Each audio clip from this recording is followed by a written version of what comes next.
the stress it requires to be a somebody, or you suffer the consequence of having no stress because you're a fucking nobody and you work in Starbucks and then you're a no one. Yeah. There's no escape the eternal suffering of man. Women get to be happy. We build these huge empires so women can sit around and, sit with the baby and enjoy their lives. And we're happy to give it to them because we're nice. But happiness is for women and children. So many men say to me, oh, how I don't feel happy. I'm like, so? You think I'm happy? 7 criminal convictions. I got nearly $1 billion. I'm still stressed. I got criminal convictions, work to do. I was up at 6 a.m. I got to go here. I got to go there. I've got to train. I've got to do this. I've got to do that. At what point do you think you've earned the right to wake up as a man and feel happy? Have men ever been happy? Name a period in human history where men were happy. Because if I think back, they were all dying in ditches somewhere. I guess it depends how you define happiness. I'm happy.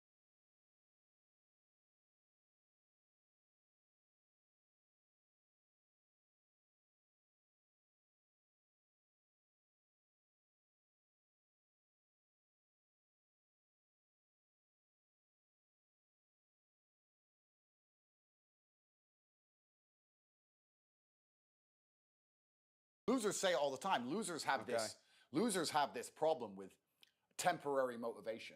A loser will come and say, I really want to change my life. I can't live like this anymore. And they'll mean what they say for about 2 days. Mm-hmm. And then they're happy to go back to being a loser again. They really want it Monday to Friday, but on the weekend, they're happy to go back to how they were. Yeah. And that's why they never escape. They never get the terminal velocity required to break free from the atmosphere of mediocrity. So, yeah, I'm conditioned to win. Just like you said, you can't handle the idea of stagnation. You can't handle the idea of retirement. I'm the same.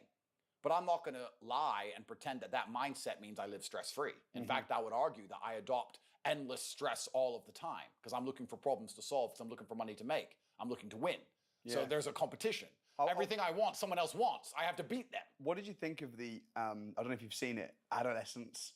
Because I watched Adolescence, and it's interesting because you even got a mention in it. I don't know if you knew that, but they actually mentioned you by name. I don't watch PSYOP, garbage slop from The Matrix. Because Adolescence, actually, the only thing that upset me about Adolescence is a guy who I actually quite liked from Top Boy sold out to get the job, Asher D, with his very... Why did he do that? Why do you reckon he did that? Well, he has a very colorful criminal past. He's been convicted of, firearms offenses and went to jail. I have no convictions in the world. So you'd like to think that he knows a little bit better about the world and how things work and that no men are actually perfect. And understanding that I haven't been convicted, a lot of this is media smear. I'm sure he's smart enough to know this. But he also needs to keep his job and needs to get acting jobs. This is why people sell their soul. I was offered to sell my soul. There's a famous story. I was offered $50 million in a sponsorship contract to shut up, and I didn't. So he needs the job, and he gets to be in adolescence. He gets to be paid. He has a family to feed. I'm not even number one rated right now. Well, yeah, I'm not even mad at the guy, but he did sell out. He did sell out. He sold me out. I don't know him, but he knows what he was saying about me is a lie. But he needs the money. That's his problem. That's his conscience. As for the show Adolescence, that's a psyop. And the reason it's a psyop is because masculinity is directly under attack, because it's masculinity that's going to resist the enslavement that's coming for the United Kingdom and most of the Western world. Let's actually cut the bullshit for 5 seconds. People are dying in England. And the reason the streets are not safe for men or women in England, the reason there is stabbing in England, the reason there are watches being stolen in England, the reason London's a shithole is because of migration. That's the bottom line. So what do? They come and say, oh, look at this little white boy. This little white native English kid who's a problem because Andrew Tate highlights the real issue. They don't want to fix the issue. They want to assassinate the man who highlights the issue. That's what they want to do. They don't want to fix the symptoms of the disease. They want to kill the doctor for telling everyone there's a cancer. They want to get rid of me, because I make it very clear. If you look up any of the people who have been stabbing and killing below the age of 15, they're either brown like me or black. I'm not racist, I'm brown. I'm saying look at the skin color. They find the whitest kid in the world and put him on Adolescence, and then blame me and his white father. This doesn't happen. This is a psyop. It is a deliberate psyop. Since when does a Netflix show get the prime minister and the parliament and the whole matrix system behind it trying to push it out there to everybody? Why? Because they're going to try and convince the people at home that the native people of the UK, the people who have a right to their land, the people whose grandfathers died in a ditch to protect that land, they're going to try and convince you that you are the problem, while opening up the border to people from God knows where with no passports, from war zones, who turn up with criminal intent. And they're going to try and say they're not the problem, you are. We need more migration. They want to replace every single white British person with someone from God knows where. It's no longer England then. And to do this, this is part of it. If you mention these things, like I am doing right now, you will catch a criminal conviction. They will put you in jail. What I am saying now is a criminal case. And I know it. And they can't stand that I don't give a fuck. Add it to the list of criminal convictions. Put me back in jail. I don't care. Because they're trying to scare everyone into not pointing out the pertinently obvious. Everybody knows what I'm saying is true. Everybody knows that's a psyop. Asher D knew it was a fucking psyop. Everyone knows it's a psyop.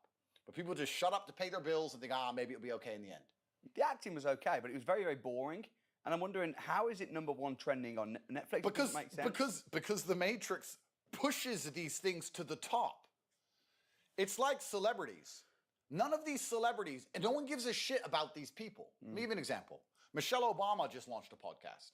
I thought Michelle Obama was loved. Didn't you? Everyone loves Michelle Obama. She's Michelle Obama. She's great. She launches a podcast. Now Trump has won. The Matrix is not broken. It's cracked. It's damaged, but we haven't won. She launches a podcast on YouTube. No one watches it. She gets like 10,000 views.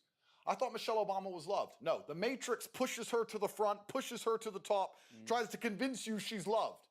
That's what they do. They look at things and they choose the narrative. If you say things they don't like me, they ban you. If you say things they do like, they push you to the top. If I was pro-transsexual and pro-immigration and all these crazy things, I'd be the most popular person in the world. They'd put me everywhere. So they deliberately rig the algorithm to try and convince everybody that this show is worth watching, because there's a big problem in the UK. There's a huge problem in the UK with young white boys walking around with knives stabbing each other. I'm sure you've seen it. It's young white kids. It's all the young white kids in London stabbing each other. You've seen that, right? I mean, I live in Beaconsfield, so I don't see stabbings. I'm half black, half white. This is just obvious. It's not about being racist. It's about sitting and saying, okay, there is a problem with the black youth in London. Most black people will admit that. Do you not think, though, that the movie or the series, a lot of people said it was just about making sure that you know what your kids are watching? Do you not think that's a good message about being careful what your kids watch? Would you agree there? Would you agree in part with adolescence? Well, I'd agree that you should be careful what your kids are learning. Yeah. Which includes watching. But if you want to be a responsible parent and you want to be worried about what your children are digesting in the modern world, then sure, adolescents should now encourage you to go and complain at your local school for teaching them LGBT bullshit at the age of 8 and trying to sexualize children. That's all in the school you're sending them to. You want to worry about me? Forget me. If you really want to watch adolescents and sit and go, I'm really concerned about my child's state of mind, go down to the school you send your kid to and learn what they're learning about sex. No 8-year-old needs to know about this shit. None. You only tell children an idea when the idea is too ridiculous for parents to believe, for adults to believe. Yeah. That's why you tell kids about Santa Claus. They don't know any better. They're deliberately aiming at the kids young because they're susceptible. Don't complain about me. Go complain at your local school. Then scroll YouTube.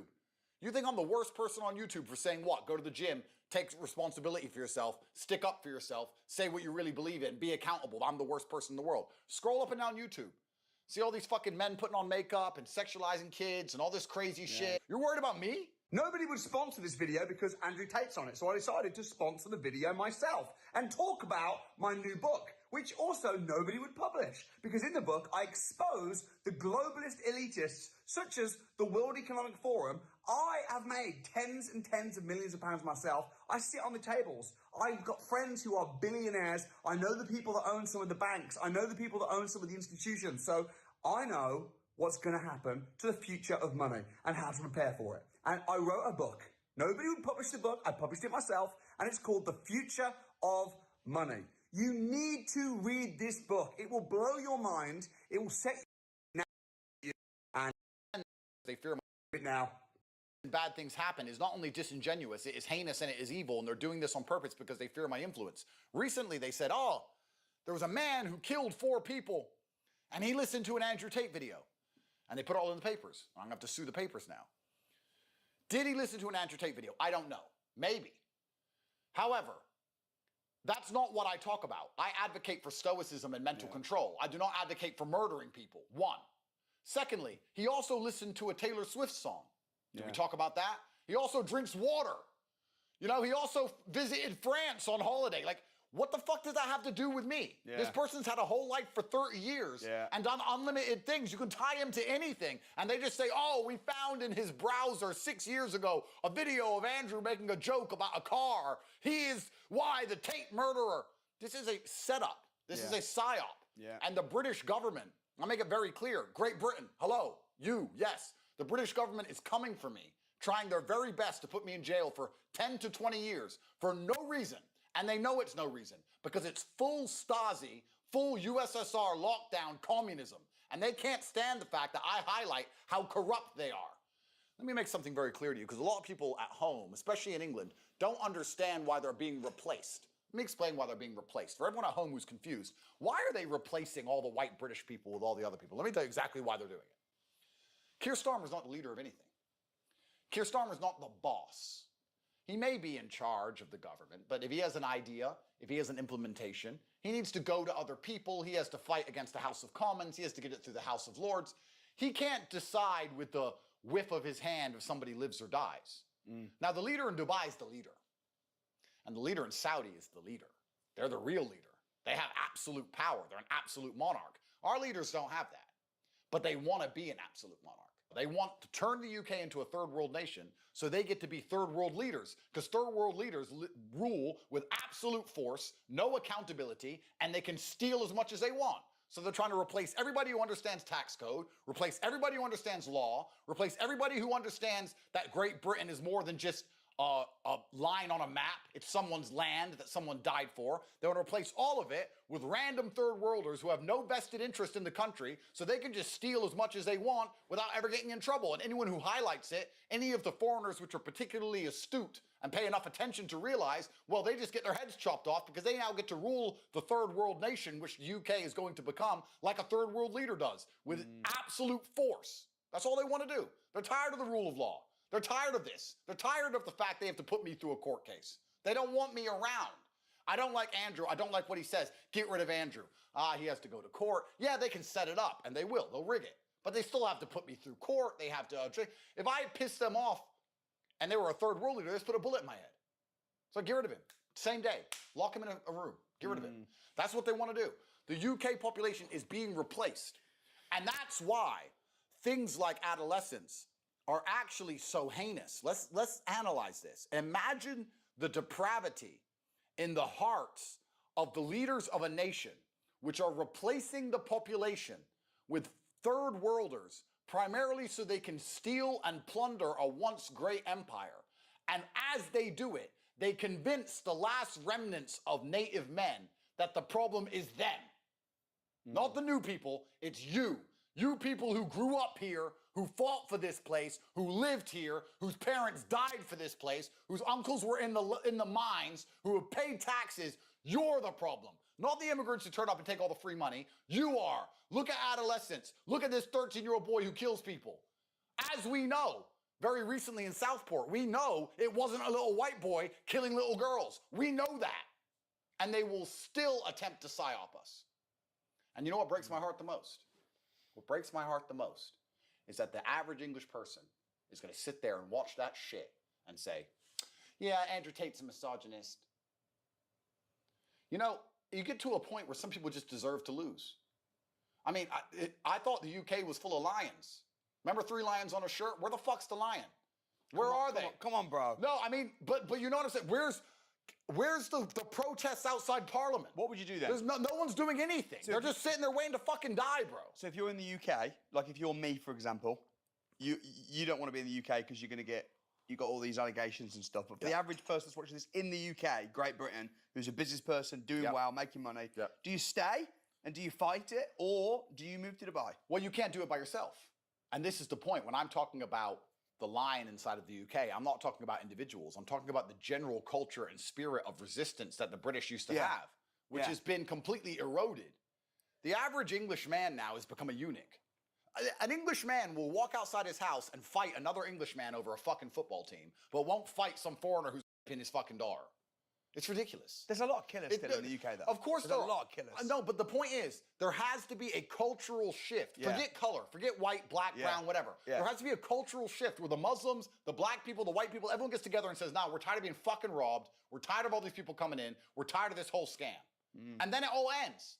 But it's an abusive relationship. It's like a woman who's with an abusive man. As long as she stays, he's gonna abuse her. She has to stand up for herself at some point, or it never ends. And the people of the UK are not standing up for themselves. Right. And to answer your question, what would I do personally? Yeah. Well, I've made it clear what I would do. I've tried my very best to rally the troops. I've tried my very best to inspire people. Most of the people in the UK have betrayed me. Most people in the UK sit there and go, well, Andrew's a misogynist. Do they though? Do they really? No, you know, it's funny. Because in person, I've never had a negative interaction with anyone ever. Everyone loves me. Of course. But on the internet, under this post, there'll be some idiot. Andrew Tate is accused. I'm accused by fucking Romanians. Yes, hello. idiot. Romanians have accused me. Do you understand that means nothing? I've done my very best to rally and inspire the troops and destroyed my own life doing it. I didn't need to do this. I have money. I don't have to. I could just disappear and live on a boat. I did this and destroyed my own life in an attempt to rally the troops. So that's what I would do personally. I would fight, of course. I saw some guy, I don't know his name. He was on Twitter.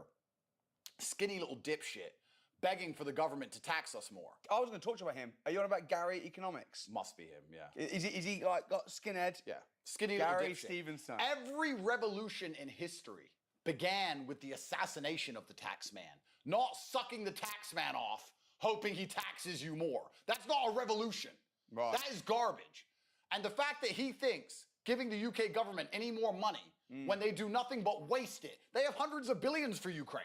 Hundreds of billions for Ukraine. Why? Because they launder it. So he thinks, let's give the criminals who steal all the money more of our money and maybe it'll all work out because our kids need a future. There's no future as long as you're dealing with crooks, sir. And if you think you could tax rich people, you're also an idiot. Right. Because let me tell you from a rich person, we leave. There is no rich person on the planet. Or restructure things. Or restructure things. That's Yeah. right. I can restructure my life and still visit England and enjoy England while having my wealth elsewhere and not pay the taxes. Yeah. So he obviously doesn't know very much for an economics fucking whatever he's supposed to be. Interesting though, because I actually think if you listen to a lot of what he said, I think he works for the fucking Matrix. I think he's been paid. I think they've put him somewhere, they've put him in. Think about this. Let's analyze this. Like professionals. Let's be professionals. Go on. Labor come in. Yeah. They're gonna put everyone's taxes up, fuck everyone over, remove the winter fuel allowance, and wreck everybody. All of a sudden, out of nowhere, some skinny dipshit is all over the internet begging for higher taxes just before the higher taxes come. Is this a coincidence? Oops, exactly the thing the government wants, this retard is screaming for, and we promote him all over the news. Oopsie doopsie, taxes go up. And there's gonna be someone sitting there at home going, well, actually, Gary told me this is good to give more of my money away. And they're just gonna steal it. They're just gonna steal it all. Right. This is a setup. He works for the Matrix. He's part of the propaganda machine. Oh, I didn't see it like that. Here's what I thought about him. A lot of what he says is actually right. He talks about the rich and poor divide. All the stuff that he says, I actually agree with. The part where he's wrong is his solution, which is let's just rely on the government to tax the rich. That's where he's wrong. Well, the reason it's fucked is the government in the first place. I mean, what are you gonna do? You're gonna go to the person who created the problem to fix it? Yeah. The government's completely corrupt head to toe. And also, he fails to accept that the unfortunate reality of human nature is that it is a competence hierarchy. Yeah. It doesn't matter what economic system you design. It doesn't matter what political system you bestow upon a nation. I promise you I'll be richer than you. I promise. I don't care what game it is. I don't care how you change the rules. It doesn't matter. I'm going to win. Because I want to win. Some people don't want to win. And the people who don't want to win are not going to win. Yeah. So when he sits and says, oh, we need to balance everything out, you cannot legislate everyone rich. You cannot make a loser have what a winner has because winners are busy winning. Yeah. That's the bottom line of it. Right. So when he talks about all this restructuring and this garbage, it doesn't change anything because I would still outperform everyone. I would still have a Bugatti and a Koenigsegg and a jet and a yacht and 25 houses. So what does it mean? The truth is you need to instill a culture inside of young people that, and he says, and people say this, not everyone wants to be a hustler. Not everyone wants to have to go out there and grind. Yeah, but some people do. The world's not a perfect place. What you need to do is tell young people they stand a chance instead of what he's doing, which is convincing they stand no chance. Tell them they stand a chance. Tell them to work as hard as possible and find a way to make it out. That's what I teach at university.com inside of my school. I say, listen, it's going to be hard, but you can do it. Right. He says, no, you can't do it. Yeah. Which is going to keep everyone in poverty. And it's like what you said at the beginning of the interview about the fat thing. It's a choice. It's a choice. Yeah. If you accept that I'm poor because it's my fault, then it's going to empower you to get rich. Absolutely. If you blame someone else, let's wait for the government. So which mindset gives you a better chance of becoming rich? Even if, this is the thing I said about true and false, even if it is true that you are poor because of the government, and even if it is not your own fault, you believing it is your fault allows you to be more powerful and more competitive. So why would you accept the truth that it's the government when you can accept the truth that it's you that allows you to win? Yeah. And then when you're driving a Ferrari, how can you say your mindset wasn't true because it has performed? Yeah. Truth is performance. Yeah. Truth is result. So anyway, this dipshit anyway is just sitting there on the TV begging for us to give more and more money to fucking thieves. And he's convincing people who don't want to work very hard that he's right. Because I've seen a couple comments and they're like, yeah, well, not everyone has the mindset where they want to grind. Some of us just want a comfortable job and to see our kids. That's great, but let me make something clear to you. The world is not a perfect place. And the fact that you don't have the mindset that you don't want to get out there and work is a you problem. Because there are people who do have that mindset and they're gonna beat you no matter what system you implement. No matter what you do, they're gonna win because they wanna win and you don't. Yeah. What do you expect a government to do about that fact? That some people are hardworking, industrious, perspicacious, indefatigable, and they're gonna do anything it takes to pull it off, and some people don't want to. What do you expect a government to do besides convince all of the hard workers, which, by the way, keep the entire country functioning, to leave and go somewhere else? You can't legislate the fact that some people are better than others. Sorry, bottom line, you can't legislate that. Yeah. Some people are just better at working than other people. Yeah. That's how it is. You're gonna get exactly what you deserve in this life. Yeah. So I agree, there are some people who go, not all of us wanna be hustlers, not all of us wanna be entrepreneurs, some of us just want a comfortable life. That's fine. Not everyone's a murderer, but some people are. Welcome to Earth.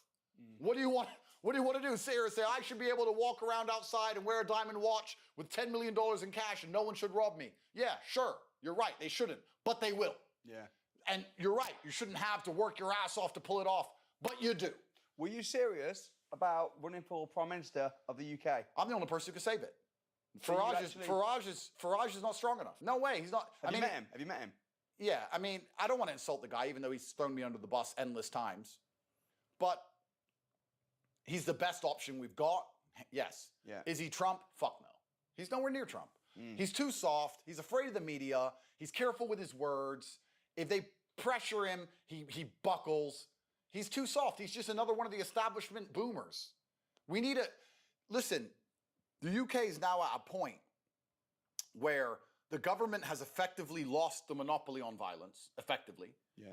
The country outside of the city of London is as poor as an Eastern European nation. Their prospects for the future are bleak. We manufacture nothing. National pride is at an all-time low. Hegemony is at an all-time low. Drug use is through the roof. Crime through the roof. Healthcare, all-time low. The country is over. And we're at a point now where some kind of desperate move must be made when you still have chips left. You're like in a poker game. Do you play poker? Yeah. Okay, you play poker. You're short stack. Yeah. Everyone else has chips. You have King 10. It's not great, but you're about to get bled out on blinds. You got King 10, you got a little bit left. You just go all in. You have to try. Yeah, yeah. Because if you carry on, you're just going to bleed blinds until the point where you don't even have enough to win anymore. Right. And that's where we are with the UK. The whole thing's a mess. The UK is on a losing path. I'll ask. Name a single metric that the UK has improved in since 2005. Samuel Lee's bank. Oh, you have a bank? I can't call it a bank because of FCR, but I did set up, I put £11 million of my own money to fund people's properties, startups. Amazing, amazing. Yeah. Are you finding you're getting more students now than ever? Less? What's going on with? Yeah, so the school's doing fantastically. The 2.0 version launches soon, which includes a bank account. And we're partnering up with a very well-known company. I won't say, but what will that do then? So if I'm a customer, how will that bank account help me? It just allows you to have crypto banking anywhere in the world. So if you're a student and you're in Peru or you're in Nigeria or you're in England, whatever it is, you have USDT in your account and you'll be able to send that USDT and it directly arrive in any Swift account, any normal bank account in the world. When I'm listening to you sometimes on Twitter, I know we know each other personally and we speak, but sometimes I don't know whether you're 100% serious about things because I know you joke and I know you also like to piss people off. No, I mean, someone said to me, they said, "Oh, Andrew, actually, he's like a chameleon. He'll say he's a Muslim, he'll say he's a Christian, whatever." And I'm like, he's the opposite of a chameleon. Oh God, niggas half sleep, man. Niggas half sleep, chat. I say things and they say, "Did you mean that?" And I'm like, "Well, yes and no." You're happy. Yeah, I might pull a 4-hour stream, so you good. Because my ideas are complicated and they're layered. The whole point of me talking is to make people think. Let's look at something I just said. I said, I think Trump called the bottom signal, man. Trump then said about a dip, chat. That's crazy. Niggas miss this cycle, they gonna feel stupid as hell. The whole president told you about a dip. hear the words they won't think about it. On all everything, like. French Revolution, the Russian Revolution. But now I'm just listening to motivation and shit. Wake up, listen to motivation shit. How were the banks involved in these things? Who was actually getting rich from these things? Yeah. Who were we fighting against? Like, anyone with a brain will listen to me and understand why I talk how I talk. Anyone without a brain will sit there and go, "He said he's gonna kill the tax man," because they're fucking cards. And I've done my very best to dumb myself down for the general population, but unfortunately, a lot of them are beyond saving. One of the unfortunate consequences of my current legal troubles are it's forced me to lose a lot of faith in humanity once again. Because before COVID, I had some faith in humanity. But if you would have told me before COVID what they were going to do to us during COVID, I said, no way would we believe this shit and put up with this crap. And they did it for 4 long years. I lost faith in people. I was like, people are idiots. But then COVID ended and we started to recover. And I was like, maybe people have learned the media lies. Maybe they understand now that the primary objective of the media is to psychologically prepare people for what's about to happen. It's not to tell you what's happened. Right. It's to prepare your mind for what's about to happen. Let me give you a very simple example. Or Gary Stevenson. Gary Stevenson. High taxes are good for you. Let's put up the taxes. It's going to make the country rich again. Your kids are going to have a future. High taxes. He's taking a dildo somewhere in the back room because they got fucking blackmail on him so he never tells the truth. He takes the No dildo. cap, that sound like a plan. Hitting the weights. And then guess what? It's going to happen. Taxes are going to go up. I'll tell you the most easiest and simple example of this that I identified in modern times. Remember when P. Diddy beat that girl up in the hotel? Yeah. And that video was everywhere? Yeah. When that video came out, I said to Tristan, they're going to arrest P. Diddy. He goes, why? I said, that video is from 10 years ago. They were sitting on that video in the Matrix archives for 10 long years. It never saw the light of day. One day, it's everywhere. And everyone's saying, P. Diddy's a piece of shit. P. Diddy's a piece of shit. 6 days later, jail. They prepare your mind for what they want you to accept. Same with me. Andrew Tate's a terrible, bad person. Andrew Tate's terrible. Why did they all of a sudden start printing that I'm such a bad person and I get arrested a week later? So that people weren't like, why the fuck are you arresting this guy? Right. They want everyone to be softened to the idea. That's what the media does. It softens you to ideas. It doesn't report anything. So the reason I've lost faith is because the media, think of how it softened us to ideas during COVID. They don't just say one day you're locked in your house because everyone will say, fuck no. They say, we might have to lock you in your house. Yeah. We're discussing maybe locking you in your house. If we lock you in your house, it's only going to be for 2 weeks. We're going to have an emergency sit down with the Cobra Summit, and we're going to discuss maybe locking you in your house. And they say locking you in your house every 5 seconds for about 3 weeks. So by the time the idea comes around, your mind's used to it. You're like, oh yeah, they've been talking about this. This is not a shock. It's not a surprise. They've been saying they might lock me in my house. NHS. Like a fucking retard. While the whole thing's, while everyone on Downing Street are partying, by the way, you didn't see your grandma die, but they were all fucking drinking on Downing Street, dipshit. And these same people are saying I'm the fucking problem, and this is why my faith in humanity has been destroyed, because there's people who sit there and go, Andrew Tate's accused, didn't you see? Didn't you see the BBC liars? Yeah, it was good, T-Shares. Let's get it, man. Said liars that Andrew Tate did something. And they're sitting there going, oh, well, maybe I believe Andrew Tate's bad. you're just fucking born to lose at this point. You're a fucking idiot. Yeah, bro. You're a fucking idiot. I think what you stand for and what you teach in my mind is one thing is critical thinking. It's just thinking. Of course. Because people don't do, even when they watch your videos. If they're watching your videos, I mean, people say, oh, but you interviewed Andrew, do you agree with everything he says? I'm like, I don't agree with everything I said over the last 10 years. Of course. Of course. Right? So just when you're watching something, think, be a critical thinker. If it's in the media, don't just blindly. And also, when people say things like they said about you, this guy killed someone after watching an Andrew Tate video. And that was the BBC. Yeah. No, you know what we should talk about? We should talk about the number of fucking pedos that work for the BBC. Why don't we talk about that? Right. Why don't we talk about Hugh Edwards sending his ass to fucking little boys? When the BBC run up to me in Romania and they're like, oh, do you have a comment? I'm like, tell me about Hugh Edwards. You're a fucking nobody. Yeah, you think you're a reporter, you're a nobody. You don't have a badge. I tell the police to fuck off. You think I want to tell the BBC to fuck off? You're fucking clowns. Yeah. No one gives a shit about what you say anymore. Anyone with a brain anyway. Critical thinking, personal responsibility. Absolutely. Being strong, taking personal responsibility for your finances, for your health. Absolutely. That's the majority. When I see your videos, that's 90% of it. A little bit of trolling, a little bit of rage bait, a little bit of fine. Gotta keep it interesting. Yeah, but generally speaking, I think that's the message. But this goes back into what we were saying earlier, right? This is why I'm so happy for there to be losers. Because for there to be a winner, there has to be a loser. The reason it's so easy to win in the world today is because the majority of people are perfectly prepared to lose. Yeah, you just described, you have to wake up and you have to give a shit. You have to wake up and go, you know what? I'm responsible for my health, and I'm responsible for my finances, and I'm responsible for my family, and I'm responsible for the decisions I make, and I'm responsible for my work ethic, and I'm responsible for my motivation, and I'm gonna win. Yeah. That's all you have to do to be monumentally wealthy. Yeah. And the reason it is so fucking easy is because most people can't do that. If everyone could do that, then to win would be hard. So I would hate for all the losers to start being winners, because then it's hard for winners to win. Yeah. And I still want to win against the winners. Yeah. But luckily, God has put us in this version of the simulation where it is so brutally easy to surpass everyone around us. Yeah. I look at people and just go, you haven't even fucking tried. It's like a race and the gun goes off and I start running as fast as I can. And I turn around and no one's even moved. Yeah. So I'm like, all right, well, I'll jog then. And, I'm nearly done and no one's even moved. Then I start walking. Then I just lay down and just have a rest. And I look at the back of the finish line, the start line, and everyone's still standing there. Yeah. I don't feel like running. I'm not motivated. I'm stressed. I'm depressed. Gary said the government's gonna fix it. Like, they're all just standing around the fucking start line. Yeah. And I'm right there at the finish line, and they're telling me like, oh, you're a bad person because you have money. I just gave a fuck about my own life. Yeah. Like, I just cared. How there are people waking up each morning and not giving a shit about their own life. Yeah. Who do you expect to wake up and give a shit if you don't? You think Gary or fucking Keir or even you or me, do you think any of us wake up and go, John, I really need to get John a Ferrari. I really need to get John a Ferrari and a hot bitch and a nice big house. Today I'm gonna focus on John. No, we don't give a fuck. We'll help you if you're here to help, if you're here to be helped. No, you care.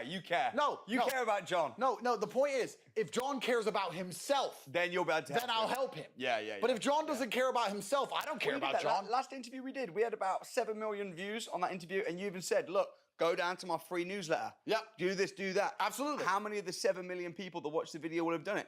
A percentage, fine. Yep. But the percentage that won't even... People message me, I'll be in London running an event for £1. Yep. And I'll say, come meet me. Oh, but I live in Bedford, it's a bit far. Okay. Well, then lose. Yeah. Then lose. This is my point. You could say to me, Samuel, come meet me in Dubai. Even if I wasn't in Dubai. As it happens, we're in Dubai at the same time. I'll be like, man, I'll come down. I'll fly down, meet you. Right. It's no big deal. You just got to do what you got to do.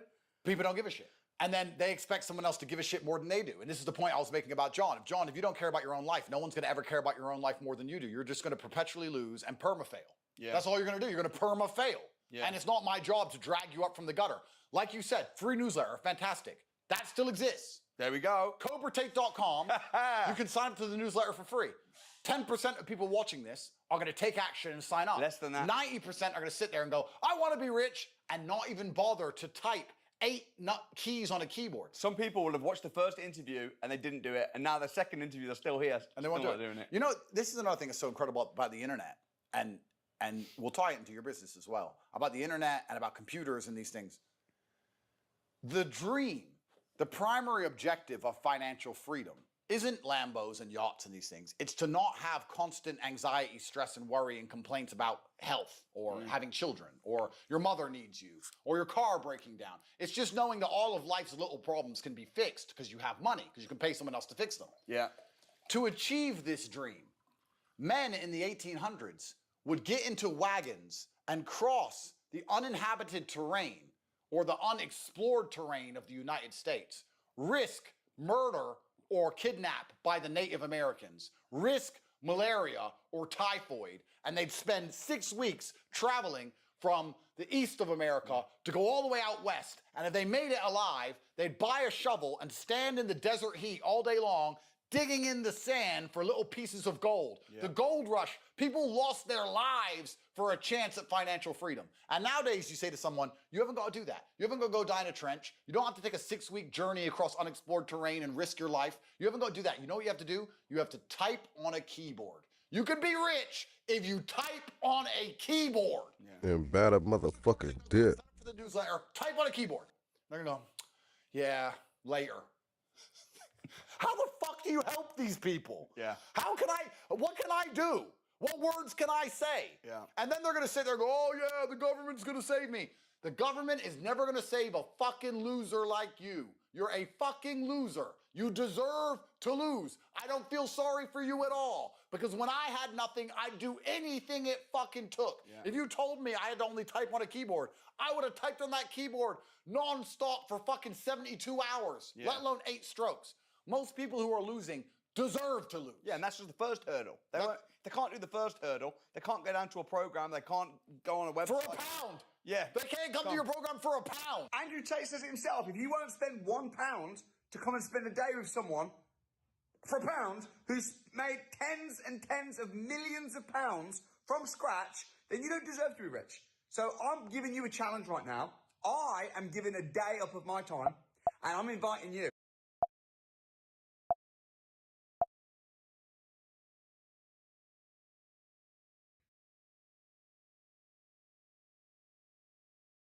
To come and spend a full day. Okay, so I'm only showing you how it's not that. But you get to a point where you start to realize after a while, you look around you and go, people get what they deserve to some degree. There is some form of cosmic karmic justice. Yeah. When I meet the kids and people I went to school with who are the same age as me, from the same terrible background I'm from, and they have these same shit lives, I refuse to believe that their own decisions didn't keep them there.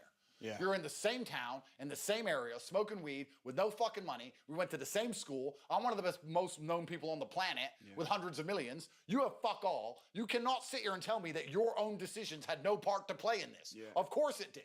Well, this is what I said to people when I first interviewed you. I said, even if you don't like Tate, the guy's worth millions. No. Yeah, listen. Hate never comes from above. Hate comes from below. Yeah. And I think also, like, there's going to be a bunch of people who may say, oh, I don't like Tate. That's fine. When you become a cultural phenomenon, when you become the most discussed person in every classroom and all around the world, when you get attacked by the Matrix and thrown in jail and you're the subject of conversations in Parliament, when you've achieved a fraction of what I've achieved, then you can sit there and start to have an opinion. Because for now, you're an anon account on the internet. Yeah. So fuck you. Yeah. Like, these people don't matter. No. And you know what these people would do if they saw me in person? Beg for a photo. Right. Because they've done it. I have seen people beg me for a photo, post the photo, and then someone sent to me, look at this guy, he posted a photo with you, and look what he said 3 months ago saying you're a bad person. Yeah. They don't give it, they'll just fucking type shit. 100%. They're clowns. Yeah, 100%. They're clowns. Hate never comes from above. Everyone I meet who's famous and successful, everyone I meet who's doing something with their lives, cool. Yeah. There's always just some loser, some bitter idiot in their house. Where do you get your counsel and your advice and guidance and stuff from? Who do you go to, you know, if you need some help with something? Well, that's a good question, but I think that wisdom in general comes from the brutal feedback of life. Yeah. I think when we talked about self-accountability, if you have true, actual self-accountability, if you do not need someone to keep that one part of your psyche functioning, if that one part of your psyche is active, then it's like an AI learning machine. For you though, it's different because you've got to where you got to, right? You're at the top. So people aren't going to be able to relate to a lot of what you're dealing with the media, the press. It's difficult to really get advice. Whereas when you're starting out, it's very easy to find someone that's 6, 12 months ahead. That's true. So where you're at, it's a bit difficult to find. That's why I was interested. That's true, but there is still going to be some common themes. Like, I believe there are some common themes of life that I have identified. Like I said, an AI learning machine. An AI learning machine, you give it a set of parameters, and then you set it off to learn, and then it learns by itself, and this is how it becomes smart, by sticking within the parameters. If you manage to turn on absolute self-accountability and perspicacity inside of your own mind, you're now going to pay attention to everything around you, and you're going to self-learn. And I've self-learned a few basic things which turn out to be true, I would argue, across all socioeconomic brackets. And the first one, and perhaps I'm wrong on this, but I seem to identify this terribly destructive thought pattern in people where they seem to believe that their enemies will have mercy on them at some point. Right. People seem to think that mercy is coming. Like, a poor person sits there and goes, the government's going to save me, or Trump's going to come and the stock market will go up, or maybe I can get a loan when the interest rates go down, or someone's going to give me something. Yeah. Someone's going to have mercy on me somewhere. My sob story is so unique and so interesting. It's so different to everyone else's. Maybe if I just sit and wait, someone will have mercy on me. Or they'll sit and go, well, my enemy will have mercy on me. The people who are destroying my country are just going to one day stop. They're just going to one day go, we're done with destroying the country. We're going to stop. Let me tell you something from personal experience. Your enemies never give you mercy. The people who lie about me are never going to stop lying. The idiots who believe it are never going to stop believing it. I'll beat every case. They'll still say it. Yeah. Asher D gets offered 10 million. He'll still sell me out. This is human nature. The government's still going to lie about me. The papers are still going to lie about me. They're never going to have mercy. So what am I going to do in that position? The only logical extension of that set of circumstance is to fight back with everything I have. That's all I can do, right? Yeah. A lot of people don't find any grit and they don't find any capability to fight against life's trouble because they believe that there's some knight in shining armor or some merciful gust of wind that is coming. And what did we say earlier about truth? You're more competitive if you look at your enemy understanding that they're never going to quit, and they're never going to give up, and they're never going to be fair, and they're never going to play ball. How unfair is what they've done to me? I've never been convicted. Yeah. Ever. And the media. I've never been convicted of any crime in my life. Yeah. So I could sit here and say it's not fair, whang, whang, whang. Or I could sit here and say, okay, they play dirty and they fucking cheat. Yeah. So I'm gonna fight back with everything I got. When I was fighting professionally, and I'd go to fight in other countries, France or Serbia or Russia, if you got low blowed 3 times, they took a point off. So that meant I got 2 low blows every single fight. Yeah. They just kicked me in the balls twice. Yeah. Why? Because they can. Right. That's how the world works. So a lot of people, I agree, perhaps I'm dealing with it at a higher echelon because I have a higher reward for solving the issue. I get a lot more out of life if I fix it. But you can look at anybody at any socioeconomic point in the ladder, and if they stop feeling sorry for themselves and stop hoping for mercy from their enemy, stop hoping for quarter from the barbarians which are at the gate, they're going to do better and fix a lot of their problems and take absolute accountability like we talked about. Yeah. Tell me about what happened when you went to America then, bro. Because when I saw you, I even texted you actually. When I saw you going to America, I was like, yes, my guy's going to the States. Trump's in. Yeah. Everything's going to be wonderful. Me too. And then you got there, and then suddenly it turned out that there was some problems. There was that guy in Florida that was saying, we're going to try and find stuff. And then you left, like, within a few days. Yeah. So I didn't leave because of that, jackass. I left because I was always intending to leave, and I had to return to Romania to sign. Right. So this We got it, though, when that happened. Well, I was disappointed because I expected a hero's welcome. So you're in Dubai at the moment. I think you're staying here for a bit, right? I'll be around. Yeah, you'll be around. Go back to Romania or not? Yeah, I have to check in. I've got some judicial processes to complete, so I'll be going back to Romania. Yeah. So let's talk a little bit about property for a minute, because we had a big debate about property when we last met, even though we're not a million miles away. Yeah. But here's something really interesting. Tell me if I'm wrong, but did you not have your Bitcoin taken from you, your bank closed, your cars taken from you, but your property, they couldn't do nothing? No, you're wrong. They took my property too. No, they didn't. You were in it. I saw you in it. I was in it, but it was seized officially by the government. I couldn't sell it or transfer it. Yeah, but you were still in it. That's right. You're right. I was living in it. That's true. Well, your cars were gone. Your Bitcoin was gone. So property has a certain element. Okay, first things first. First things first. You know I'm right. You know I'm right. Did they take my Bitcoin? Yes. Well, they took some. They took some Bitcoin from an exchange. But they didn't take your property either. I bet you've got loads of... I know you personally have got a load of property that they didn't touch. But let's imagine I had Bitcoin somewhere else. They didn't take that. They couldn't. Yeah. So they didn't manage to get hold of my Bitcoin, and they didn't manage to get hold of my property because they couldn't find it. Yeah. So those two things. And the property they could find, you still were able to live in it. I was able to live in it. How shit would it have been if you'd have had to have been staying in a crappy little house? Of course. Couldn't take your mansion. I could still live in it, but officially it was seized. I couldn't sell it or transfer it. Right. Because it was officially seized. live in it. So they still took it effectively. Yeah, but not. But I was living in it while I was on house arrest. Yeah, that's true. Yeah. Yes. And you had a bunch of houses that they. Listen, couldn't touch. I was never truly anti-property. What I was is the same I am with most things, which was anti-government. Let's analyze this. If you bought a house in London 10 years ago, Yeah. your contract with the government is that your taxes are not going to go up and the crime's not going to go up and the house is going to be worth a certain amount of money. But of course, the government has done nothing but run London into the ground, put your taxes up, and surround your house with fucking thieves. Still gone up though. Of course, it's still gone up. And I'm not anti-property. What I'm saying is, I get it. When you look to buy a house, Bitcoin. I have millions in Bitcoin. Yeah. Yeah.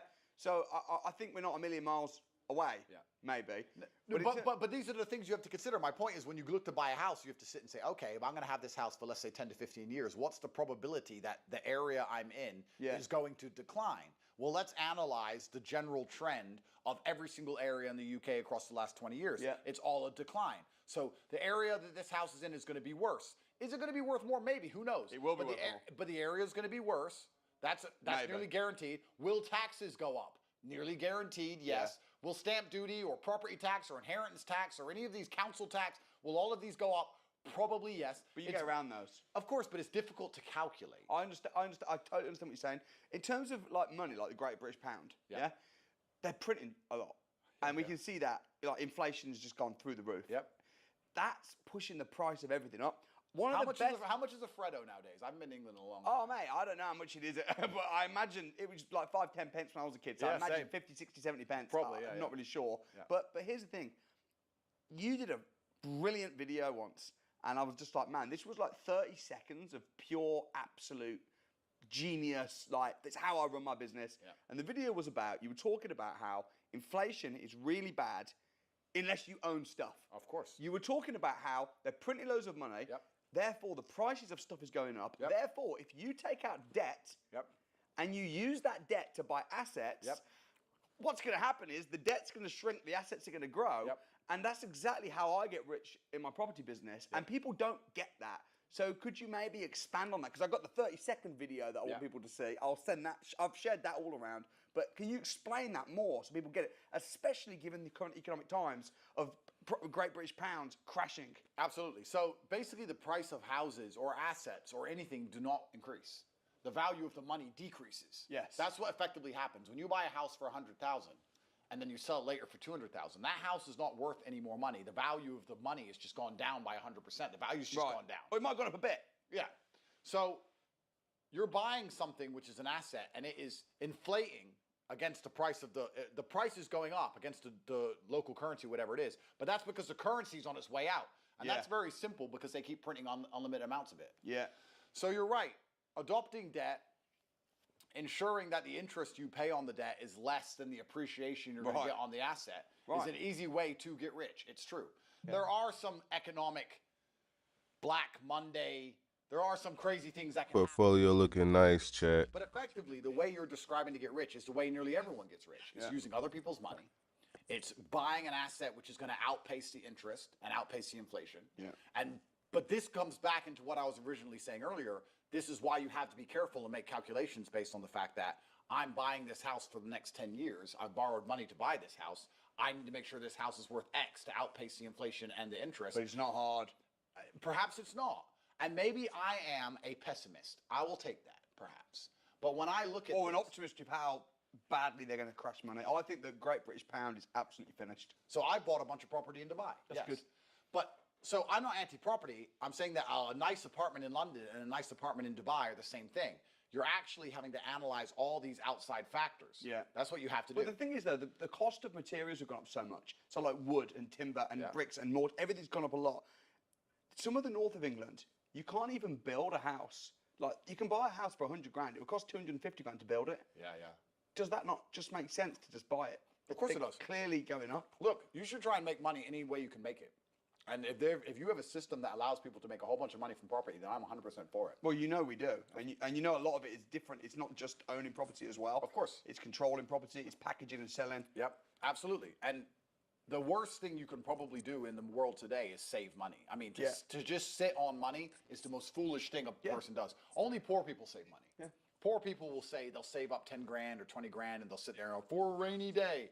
And you're going to sit there working your ass off for pound notes and putting them in a bank while the government prints them out of fucking thin air and deflates your currency. Yeah. You're an idiot because that money is losing value every single year. Facts. I remember real when I was shit. a teenager, 20 years ago, whatever. 10 grand meant something. Yeah. 10 grand means nothing now. Yeah. 10 grand is lunch in London. It's lunch. Like, what can you do with 10 grand? You can't buy a car. You can't buy a house. You can literally buy a jacket. Maybe a jacket and some shoes for 10 grand. Like, 10 grand is fuck all now. Yeah. So money's losing value rapidly. And what's going to be left is, as you described about me living in my house, what's going to be left instead of the money are things that matter, real things. Food matters, shelter matters, real things matter. Yeah. So yes, I understand there's a lot of money that can be made in property. I just have this very pessimistic view of, I get that. of the British state. Yeah. Because the only problem that But you're going to come back and be the PM, bro. And then the properties are going to boom again. When I'm PM, buy property. Yeah. Because you can It's too trust late, me. man. It's too late then, though. You can trust me. It's too right? late. But can we trust these clowns? But yeah, it's an interesting economic situation we're in, and it's unprecedented because truthfully, it is. AI is coming. People are going to start losing their jobs. These tariffs have happened now. Trump's come along, which is a recent development. And I'll be honest, I've been doing a lot of research. Even I haven't come to the conclusion whether they're a good or a bad thing. Even I don't know. Yeah, it's complicated. Oh, it's God, a very complicated thing. So the whole world's changing in a way like never before. All the Western nations that people used to consider safe investments have now been deemed, for a lot of people, risky investments. A lot of things are changing all of the time. England, they'll lock you up for talking. So do you want a house there, really? I don't know. I mean, everyone's flooding the money to Dubai. We have this one city where all the world's millionaires are throwing money in. I bought a house here 3 years ago and it's doubled. Wow. In 3 years. That's incredible. It's in Dubai? In Dubai, yeah. So you bought a house while you're on house arrest? No, it was about 2 months before I went to jail. Wow. 2 months before I went to jail, and it's doubled. So, but why is that? Because all the Russian money, all the Ukrainian money, all the Singaporean money, all the English money, all the German money, all the world's money is coming to one Bro, when city. you were in prison, there was a lot of people praying that you get out. Well, that's it looked like it worked. There was a lot of people praying for you. Well, and I think you as well. I think you see a lot of stuff online in the media. If you Google your name under the news section, it's all bad. Of course. But in reality, I think, certainly in Britain, the people that I speak with, I think you're very held very high regard. People respect what you're doing. I've never had a negative interaction in person in my life. And a lot of what you said in our last podcast that we did a few years ago, because can you believe this is our third? It's mad. Yeah. And I appreciate that. But a lot of what you said in the early days has kind of come true. A lot of the stuff you said would happen, it's happened, or it's happening. And people can see that. And that's why I wanted to get you back on. Where do you see the next 2-3 years in terms of business, entrepreneurship? Here's where we go. That's right, because the art of making money is predicting the future. That is the art of making money. Tomorrow's news is what pays. Stable If you knew coins. tomorrow's news, you'd be a Facts. trillionaire if you could read tomorrow's newspaper, right? So the art of making money is predicting the future. Buying a house is predicting the future. About this is a nice area, nice school, whatever. Buying a house is. Buying Bitcoin is predicting the future. Starting a business is predicting the future. In 3 weeks, people are going to want to buy coffee from here. You have to be able to predict the future. It's getting more and more difficult to accurately predict the future because we're living in such a chaotic timeline now. Yeah. With so many disruptors. Yeah. Cryptocurrency is a disruptor to the global system of finance. AI is a global disruptor on nearly every level you can possibly fathom. These tariffs are a global disruptor. Once again, this has changed the game and changed the world in a way that I'm struggling to calculate. Let me explain why I'm trying to analyze whether these tariffs are good or bad. And Nah, he said some real shit. Because China is the primary producer. And America and China now have this problem. And America is saying, we're going to put a tariff on your imported goods so that people open their factories inside of America so there's no tariff applied to the good. So if we have to make these cups, instead of having a cup factory in China, because there's tariffs on the product, which makes them expensive to import, we're going to open a cup factory in America. So when the cup's made, there's no tax on top of it, which makes it cheaper to bring jobs home. The problem is China owns the verticals of the entire production process. So if we bring the cup factory back to America, but the porcelain is still made in China, and they put a tariff on the porcelain. So now we're just assembling the raw materials, and we're still paying the tariff, and now everything's more expensive than it was. There are more jobs in America, but none of the actual Cost has been fixed. Yeah. And it's that way with lots of things, especially with China, with like pharmaceuticals or electric vehicles. I know we have Tesla and Elon, or certain types of electronics and certain things they do. The Chinese, they own everything from the cobalt coming out of the ground and the uranium coming out of the ground in the Central African Republic, because they own that government, all the way up to all the processing elements, all the way up to the actual final construction. So us coming along with a factory and trying to do the final construction, it's like IKEA. Yeah. We want to take the IKEA tables and put them together, but they own the wood. Yeah. So it's actually really complicated. Yeah, it is. So you add in AI, you add in the fact that we're basically in World War III between Russia and Ukraine. You add in the fact that the Western European governments have become communistic shitholes. You add in the fact that cryptocurrency is here, which a lot of people believed after Trump came in and made a strategic Bitcoin reserve would be up to $400,000 or $500,000 a coin. It crashed today to 75,000. Why? I don't fucking know. Nobody knows. Yeah. Everything's fucked. Yeah. So you're sitting there going, well, what allows me to compete and predict the future, because everything's so chaotic? The only thing I can predict is that I'm going to work harder than everyone else. I'm going to get up earlier than everyone else. I'm going to pay more attention than everybody else. I'm going to research harder than everyone else. I'm not going to feel sorry for myself. I'm going to dedicate myself. I'm going to find some fucking money. That's what I'm going to do. So that's right now, it's almost like go 100% in on yourself season, because you can't even, and I'll apply this to what I do, maybe it applies to you also. Going all in on Bitcoin might backfire. Going all in on property might backfire. But going all in on yourself will never backfire. Right. So my mentality currently is I just need to make sure I'm my just said absolute some best real self all the shit. time, and I am permanently motivated to do whatever it takes to win, and I'm the most adaptable. Darwin said it's the most adaptable of the species that survives. It's not the biggest, it's not the strongest. It's the one that identifies that the forest is disappearing quickest and grows grows some fins and jumps in the ocean. So it's adaptability season now. Here's the thing that's interesting. I, as a man with enough money to never work again for the rest of his life, am spending my days consciously searching and actively planning and trying to identify trends and new ways to make money and new patterns to make sure that I'm not caught last when things do finally shift or change. But a brokey with no money at all doesn't bother. Yeah. You're going to be last and you're going to get crushed. I think I see a lot of people that are worrying about where to invest their money. Should I invest it in Bitcoin or property? And it's like, you don't have any money. You've got £10,000. What you need to do is you need to learn how to start a business. Yeah, that's right. Yeah, you need to learn how to have the skills of sales, marketing. You need to learn to make money. That's right. And then you can worry about where do you invest it? How do you devise it? Do you know why people love the idea of investment? It's because they're lazy. People think, if I invest, I'm smart. No, if you invest, you're lazy, because you want your money. We all want our money to work for us. Yeah, and of course. But I work for my money, and my money works for me too. I do both. Yeah. If you only want your money to work for you, you're doing that so you don't work. Yeah. You're just like, oh, I've got 20 grand. If I just give this 20 grand, how do I invest it so I can sit around doing fuck all? You can't. No, you can't. You can't. It's impossible. Yeah. So you have to do the work yourself. Investment is this lazy man's dream. Your primary objective should be finding a way to constantly bring more money in all the time. When you're bringing money in all the time, you can afford a mistake. Yeah. You can afford a mistake. You can afford a loss. You need both. You need fast pound and slow pound. That's you need right. trading income, and then you need active wealth building, passive income. Absolutely. In terms of like owning property, because I know you own a lot of property. Yeah. Do you think it's easier for them to take it off you? Because I've got property in trusts, I've got property in pensions, all kinds of different stuff. But most people have either got it in their personal name or their company name. Yeah. From your experience that you may have in this, is it easier for the government to take property off of you if you own it in a company or personally? Yes, putting it in a company name or putting it in your personal name, to be honest with you, they'll get either of those. You don't think it makes much difference? It makes a bit of difference. A company is certainly safer than a personal name, but Do you think so? But a trust is what you want. See, I think a personal name, and I might be wrong, because they've never tried to take my properties off me, but personal name is a little bit more anonymous now, because on a company, you can just search it.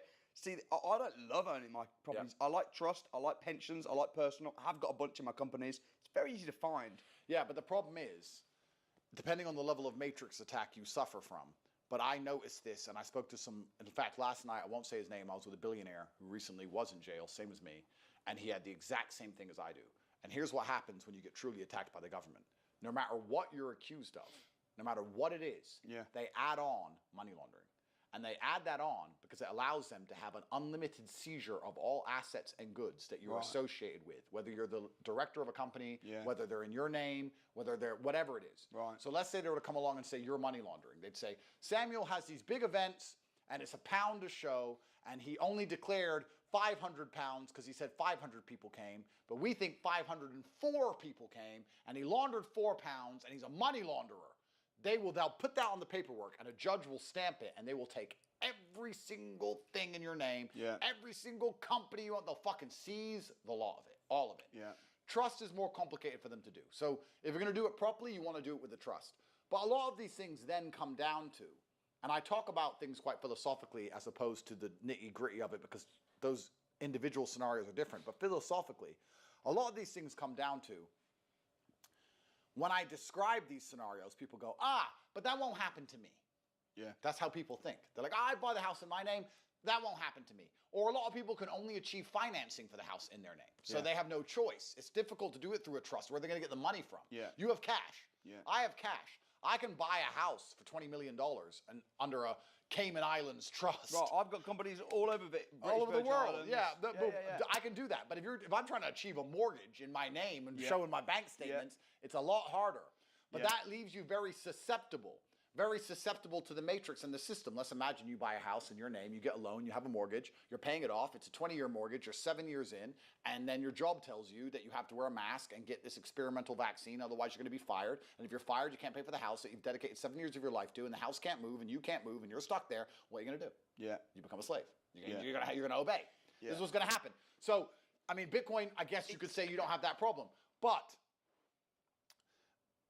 a lot of the calculations involved when it comes to buying a house or all of these things come down to people saying, but that won't happen to me. The government won't do that to me. I'm law-abiding. Yeah.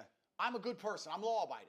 And I think there's an important mental shift you need to make, everybody, including you, sir. This is my advice to you as a friend. No. Yeah. If you piss them off enough, you're not law-abiding. You piss them off enough, they will lie and say that you broke a law. So there's no such thing as law-abiding when they can lie anytime they want. Right. When they can just fucking make it up. And the burden of proof is on you. If they were to say to you right now, Samuel is a money launderer. This man committed suicide after losing his money in Samuel's program, and he's a scammer, and he's a terrible person, and put it all over the news and march you around in handcuffs. It's down to you to now convince 60 million people that they've lied. Yeah, and I can tell you from personal experience, it's fucking hard. Yeah. And now imagine doing that when they've taken all your money, all your cars, all your houses, every bank, you have nothing. They're like, go. You can't even hire a fucking lawyer. They know what they're doing. Yeah. And they do it to destroy you. And people sit there and go, but I follow the law. Let me ask everyone in this room a question. You all say, I'd argue everyone says they follow the law, yes? Yeah. Have you read the law? Yep. You've read all of it? Well, I'm a student of the law. Okay, so you're a lawyer. I'm studying the law. Okay. Heavily. But have you read all of the law? Not every single thing, no. Because my lawyer needs to look up the law, and he's a king's counsel, and he has to look up the law. Yeah. So the lawyers don't know the law. Yeah, it's you true. haven't read the law, you haven't read the law, you haven't read it, I haven't fucking read it. So how are we going to obey laws we haven't even fucking read? You don't even know what it says. So when you sit down in the police interview, and they say, you've broken this law, Malicious Communications Act, because on WhatsApp, you forwarded a video of a Marine in Iraq who shot a Taliban guy, and you thought it was funny, and you sent it, and law, charges. You're like, what the fuck? I've been there.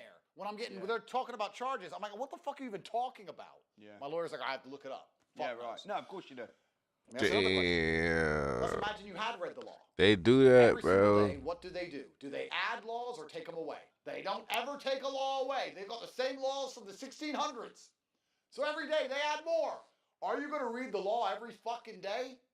So every single person is a criminal. Damn, it just bro. depends if they want to Vision get you or not. that, bro. They can If you always piss them add off, laws. They go, he's annoyed us. Here's our book of laws he's never read. Here you go, Mr. Prosecutor.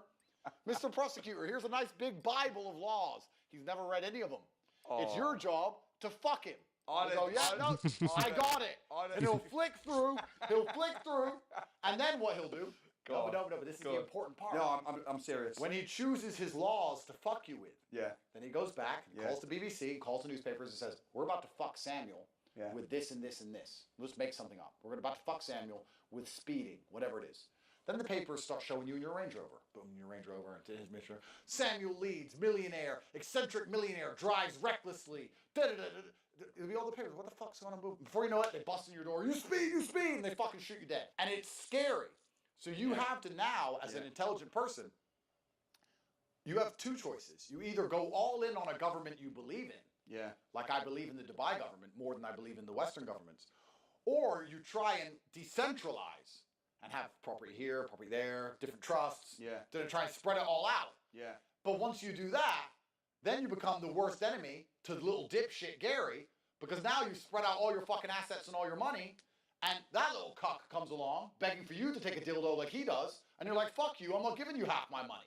Because this government, the only reason I had to spread it out like this in the first place is because this government's fucking corrupt. So it's complicated. It is complicated. I think what you're saying is true to a point. I think it's quite. But why do you think I'm studying the law, bro? Well, you're preparing for war, and that's very smart of you. But let me ask you something. Has a king, at any point in history ever, not?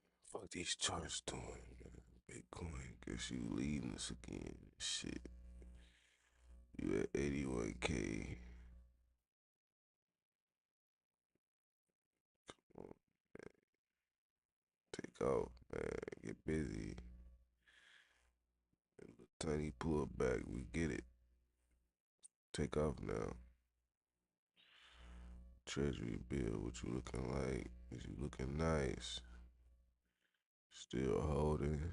We got that red candle we was previously going through, but we holding. Sideways action up to the right. By these dips. What else? Teddy OG. Not that shit, bitch roots. Teddy shit. You know what I'm saying? I don't fuck with that shit. I don't like how they throw that division and they're divided on the real Teddy. Like, it's 20,000 holders on that shit. How dare you go against real believers, my opinion. You feel me? Real believers, like, look at it, preparing for a rocket, God candles forming, ready to load up on Teddy Bear. It's up 14%. Lovely. EHEX, 17%. Big dog shit, you feel me? Bullish right now. EHEX is bullish.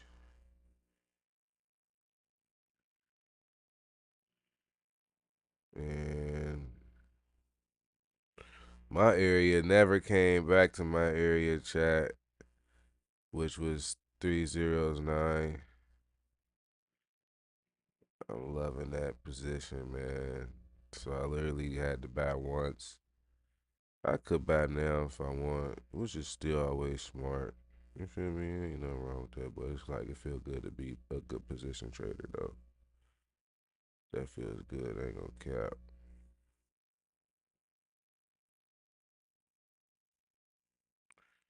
I need something. Put a star or something right there. Wow, right there. So I'm currently up 44%. It was like that.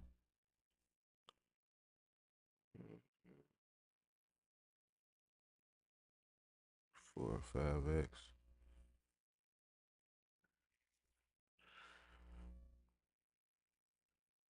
To defend his kingdom? No. So the bigger and more powerful your kingdom becomes, the war becomes certain. Right. So my only prayers for you as a friend is that somehow you manage to skirt the line of monumental success without ever pissing them off too much. But I have a strong feeling on a long enough time frame, if you continue to be monumentally successful like you are, something's going to happen. And they're going to get pissed off at you. And then you're going to sit and say, that Andrew Tate motherfucker. No, I'll ring you up, bro. 9 years ago. He told me 9 fucking years ago. And they're talking about some law that... It's scary because you did predict the future in the last podcast. So, mate, if that happens, I'll be phoning you up. Your ability to speak freely is directly correlated to your insignificance. This is important. This is the first thing. The second thing, and this is also very important, they always want to have a gatekeeper over people who are freeing others from the matrix or freeing minds to some degree. They want you to have a boss of some sorts. Most people, you're quite a unique person. You're like me.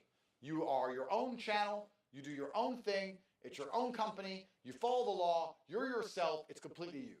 The most they could do to try and damage you, which they haven't done yet, so you have a few lives left, is trying to remove your YouTube channel. But you get around that. You're smart. You get 4 or 5 other guys, you'd hire them, they'd be the voice, they'd get people into the seminar. You continue anyway. Yeah. Let's say you're starting a movement, enough people are coming, whatever. Let's say they identify for some reason they don't like what you're doing. They're going to sit and go, well, who's his manager? Let's tell his manager to shut up. He hasn't got a manager. Well, who's his agent? He hasn't got an agent. Who's his boss? He ain't got a boss. Who are his sponsors? None. Yeah. So then what do? They come with the legal system. Most people, if you're an athlete, if you piss them off, you're off the team. If you're a singer, you piss them off, you're not on the label. If you're an actor, if you're Asher D, you have to agree that Andrew Tate is bad when him and I both know we grew up on the same streets. We grew up on the same streets with the same life. I don't fucking hold anything against him for his past with firearms because I know that life because I grew up in it. But he's sitting there pretending I'm a bad person because he has to take the contract. He has to get paid. He has a lot of kids. He has 7 kids or something to pay. So I'm not even mad at the guy. I understand it. But he has an agent. So he has to talk to his agent. Everyone has to, right? Yeah. There's gatekeepers the whole way around. Yeah. But if you're a person like you or me, if you're self-made and you're making people think for themselves and you're highlighting all the problems with the system and you're self-made and you come out of nowhere, they're going to try and get rid of you. Which is why Gary is a fucking agent of the Matrix. Because he pops up out of fucking nowhere and they keep putting him on the TV begging for him to convince us to put our taxes up. Right. He is fucking hired. He may not even know he's hired. He's such an idiot. He may think that people want to listen to him with his annoying voice, fucking weed smoking little skinny rat. He may sit there and go, I have ideas and people like them, and that's why they put me on the TV. No, you're a moron, and they need you to spread moron ideas so they can steal from us, so they put the moron, they wheel the moron to the front. You're a fucking dumbass. His book is completely nonsense. He doesn't even realize he's being used. Yeah. It's like a girl at a party. Yeah. And everyone's grabbing her tits, and she's like, they all like me. No, you're just a fucking slut. the government won. To put more fucking taxes on us all. Yeah. And we should be happy to pay them. Yeah. It's all bullshit. So a lot of this kind of things is kind of interesting. When I was poor, I just wanted to get rich. I didn't want to be political. I didn't give a fuck. Yeah. I wanted a Ferrari and a diamond Patek and a big penthouse. I just wanted to get rich. And then you start to get rich and you realize, shit, it's all just power games. It's all just mafia. At the bottom, you have drug dealers and turf and murder and unfair setups and lies over drugs and money. And at the top, it's the same shit for fucking stocks and bonds, bro. Yeah. It's the same mafia, same gangsters, same liars, same cheaters. It's amazing to me that people in the middle don't even get this. If you say to a person in the middle, average person, you say, look, why do we have a referee in a football game? They'll say, well, if you don't have a referee, people will cheat. So yes, so we agree. You need a referee in a football game because people will cheat. Yeah. And if they cheat, they're going to win the football game. They're going to have more goals. And what's the reward for that? Fuck all. You're telling me people are so desperate to cheat that you need a referee in a football game and they're not going to be desperate to cheat in an election, to run a country, or cheat a bank, to steal the billions of dollars, or cheat on the news to psyop a population, or cheat on adolescents to replace the native British? You think they'll cheat in a fucking football game, but they won't cheat with things that matter? Yeah. Are you an idiot? It's all a scam. Yeah. It's all a cheat. All they do is fucking lie. All of it's ever been a lie, all of the time. Your primary objective is to get rich to protect yourself. You can move. You don't want to, but you could. Yeah, of course. Most people can't. Yeah. That's your primary objective, but if you get too rich, you end up getting political anyway. Because it's just like, okay, well, I've got some money now. It's ice cubes. It's melting. I want to put it somewhere. Where the fuck do I put my money? Yeah. It's just like, what do I do with it? Yeah. Like, you can't just leave millions in a bank. Because if you do, they'll seize it. I think my thoughts are, first thing, is like what you've said, and we'll wrap up in a couple of minutes because I know we've got meetings and stuff, but is learn how to make money. Learn how to get money. No, the first thing you should do, and I'm not being anti that at all, you're completely correct, sir. You need to get money because money is adaptability. What did we say earlier? Adaptability allows you to be the most likely to survive. Yeah. What even is money? Money is the stored time and energy of other people. Yeah. That's all it is. Yeah. If you have a 20-pound note, you have the stored time and energy of someone else because you can get someone to sweep the floor for that 20-pound note. Yeah. You can get other people to do your bidding. That's what money is. Yeah. Money is stored time and energy of other people. So if you want to escape somewhere or if you want to do something and you want other people's help, you're going to need money. Yeah. So despite all of these political problems, despite all of this persecution I've talked about, despite the lawfare, despite the cheating of the system, despite Gary and his dildo, despite all this shit, the bottom line is you should be trying to get rich urgently. Yeah. What amazes me is that people don't feel the urgency. Yeah. I don't know what it's like in your courses, but some people are like, yeah, I'd like to be rich one day. When I was poor, I want to be rich today. Now there's a lot of that, a lot of drive. Yeah, good, fantastic. A lot of drive. And you're I'll tell you an interesting story as well. So there was a guy who I was working with closely. His name's Elijah. Shout out Elijah. Spent a week with him. He's Muslim. My I can't call it bank, but Samuel leads finance. Loaned him a bunch of money because he's Muslim. We did it all legit with the halal and everything like that. He went on. He was making nothing. Now he's doing about 15, 20 grand a month. Really successful. And he said to me, I said, where did you first hear about me? How did we get connected? He goes, Andrew Tate. Amazing. So he saw the interview. One of loads, man. Amazing. That's why I think, and your messaging around how to make money is huge. The urgency, the value, the sales, the skills, the marketing, affiliate. People market your stuff, make loads of money off the back of it. I've met them, I know it. Then I think my opinion is once you make money, invest it. Don't worry about trusts and stuff straight away. Because if you've only got, if you're making money and you've got 50 grand, 80 grand, and you're thinking, oh, I'm going to set up a trust and it's too expensive, it's not happening. Start buying, whether it be personal, company. Don't stress too much about the government taking everything. At the beginning, you don't have these problems. You're right. But Bruv Party's coming in 10 years anyway. Bruv Party's coming. And then once you've got a few properties, or you've got a bit of Bitcoin, bit of this, then start thinking, okay, now how do I structure this in such a way where that's generally, and I think we probably would generally agree on that. 100%. On that front. Meanwhile, get fit, stay strong. 100%. Don't be a pussy. 100%. Don't let people cancel you or tell you what to say. 100%. Absolute self-accountability. Resist the slave mind, as you would say. 100%. Escape the matrix. 100%. It's exactly what you have to do. You nailed it. And it's a sense of urgency and the ability to constantly be searching for the avenue or the capability or doing whatever it takes to make money that exact day. You'd be shocked, man. If you came back to UK now, I know you wouldn't be able to because of the government and all the messed up stuff. You'd be shocked, man. How many people, I think you've changed a lot of culture within the entrepreneurship space. I love doing podcasts with you as well because you're just the best person to sit. You know what I mean? Like, we'd sit for a drink anyway, may as well record it. And this is it. Why do you keep saying yes to me, bro? Third time. You're good to talk to, Frank. You're great to talk to.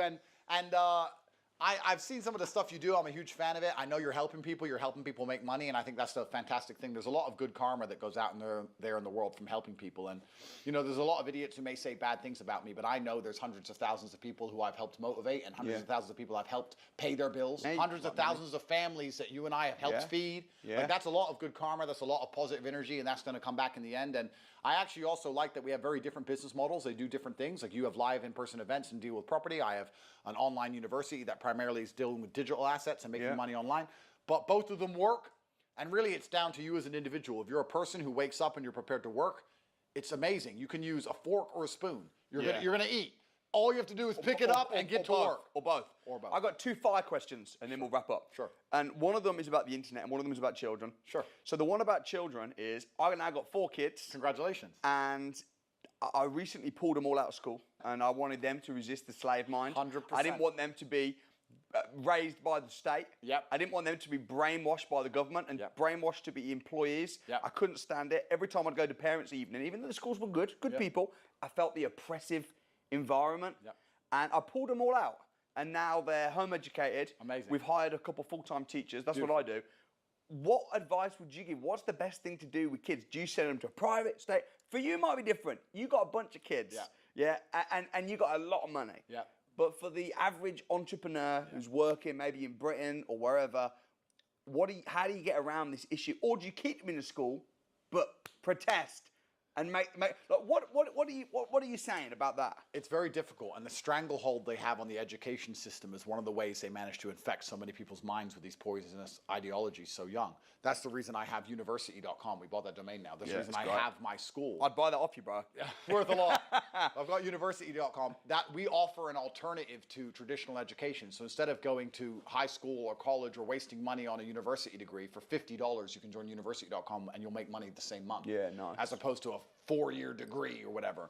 Yeah. So yeah, it's extremely difficult. It's not easy to do. My children, I'm in a fortunate scenario, but I've done the same thing as you.